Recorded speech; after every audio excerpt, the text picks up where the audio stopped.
Hey guys, thanks for joining me. My name is Ruben Hernandez Jr.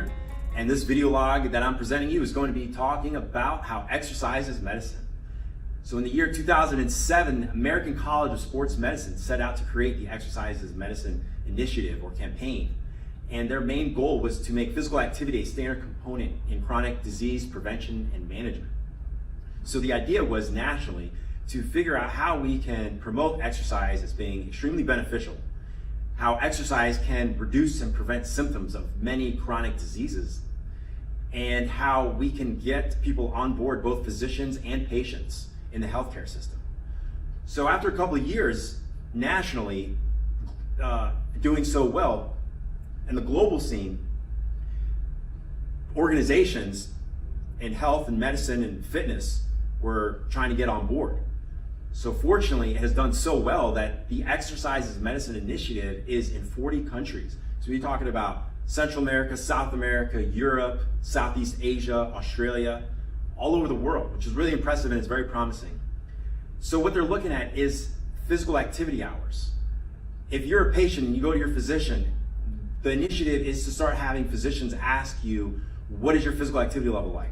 Are you doing 150 hours or more of moderate to vigorous activity? If the answer is no, what they're going to do then is prescribe you or present to you resources that can help you depending on certain conditions. So we know that depending on certain diseases and certain conditions, certain types of modalities of exercise can be beneficial. And that's pretty much what they were trying to do. So the first 5 years, it was really getting the word out and just trying to promote globally to all these populations around the world that exercise is good practice and it's good for us because it can help prevent diseases. It can help manage a lot of things. And now where we're at in the last 5 years, which is impressive in my opinion, is how we're trying to now push that into our healthcare system, where you have general physicians prescribing exercise to their patients. And it's not really, it's catching on. Things have definitely changed, but that's pretty much the whole premise of this. And right now where I'm at, I'm fortunately able to be taking this video at John Knox Village. It's a life enrichment community. So there's people of all ages here, as far as, well, not all ages, but there's people here from the ages of 62 all the way up to 108. The oldest living person here at John Knox is 108 years old.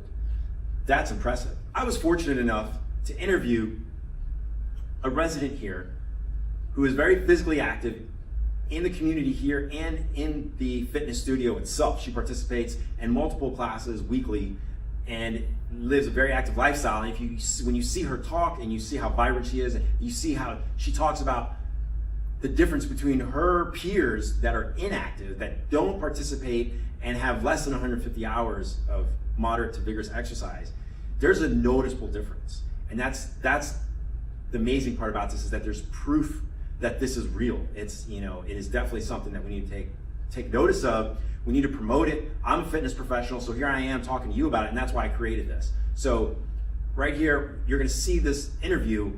I asked her about how she feels about exercise being medicine and what currently her physician thinks about exercise being medicine. And I think you'll be pleased and not surprised to hear what she has to say.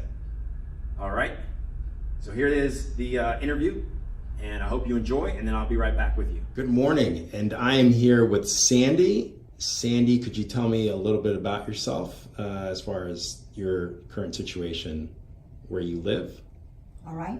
I live in John Knox, and it's a retirement community. It's a continued care retirement community. And I'm 73 years old, and Ruben just asked me. I just came out of my exercise class, and that's a little bit about me. Great. What exercise class did you just partake in? Aerobics 2. Okay. And how often do you do that? We do exercise classes at least 3 times a week, and we do the high impact aerobics. Interesting enough though, in my class there's a 93-year-old and a 96-year-old, and there's many that are in their 80s, and they keep up with the rest of us. In fact, I use them as my inspiration. So when did you start exercising? I've always liked exercise, but until we came to John Knox, we actually didn't have a formulated plan. And my husband always said, well, once we got to a retirement community, he would exercise with me. And he had never exercised before. And lo and behold, as soon as we arrived, we checked out the exercise facilities. And now he's all into walking everywhere. He's lost 10 pounds. Wow. You know, he's into a different size. I've actually gone down a size, even though I've only lost maybe 1 or 2 pounds in 2.5 years. However, it's decreased the abdominal area for both of us. And that's actually a precursor to a lot of diseases. So we're really happy about that. That's great. And yes, that's very true and accurate.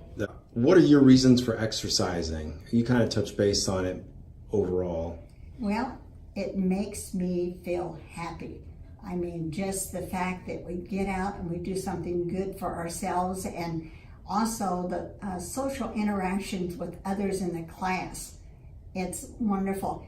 I like the diversity of the exercise programs because they're also transitioning into different steps. So it's playing mind games too. Not only are we working our bodies and everything, we're having fun and we're feeling better. I compare myself to others of my same age in the same retirement community that do not exercise.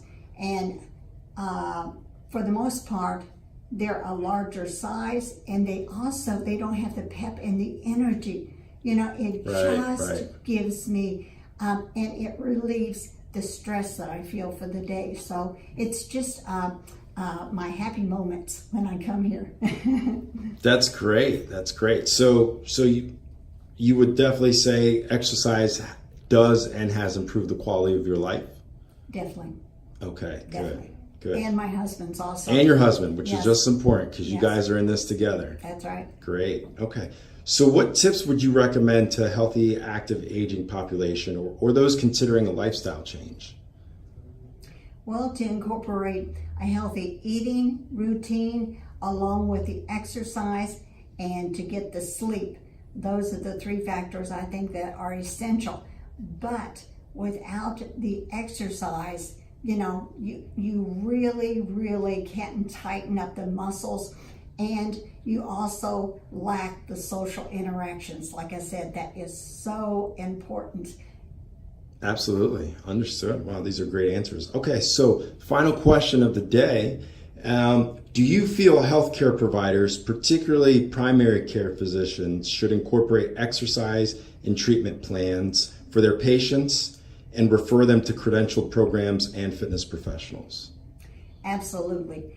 I actually feel privileged because our physician is an advocate of exercise, and he says Great. in his patients there's all the difference in the world. They could be the same age and everything, but the people that exercise, he says, you can see it in their complexions, you can see it in their pep and their energy, you can see it in their frame of mind, you know, besides, you know, what their bodies look like, but also the fact that they decrease their medicine intake, sometimes eliminated all their medicines. He's Wow. just constantly raving about that and endorsing it with all of his patients. So I definitely recommend that would be an important thing for all physicians to actually advocate for their patients.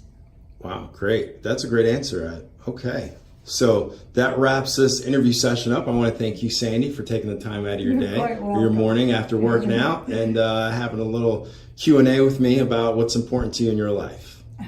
You're quite welcome. Thank you. Have a good one. Well, there you have it. I had a lot of fun filming this. It was great being able to talk to some of these residents that are perfect examples of how exercise is medicine and the lifestyle that they live currently, the independence that they still have, and how they're able to carry out anything that they want to do on a daily basis. So with that being said, guys, remember 150 hours minimum of moderate to vigorous exercise throughout the week. All right? Take care. See you soon.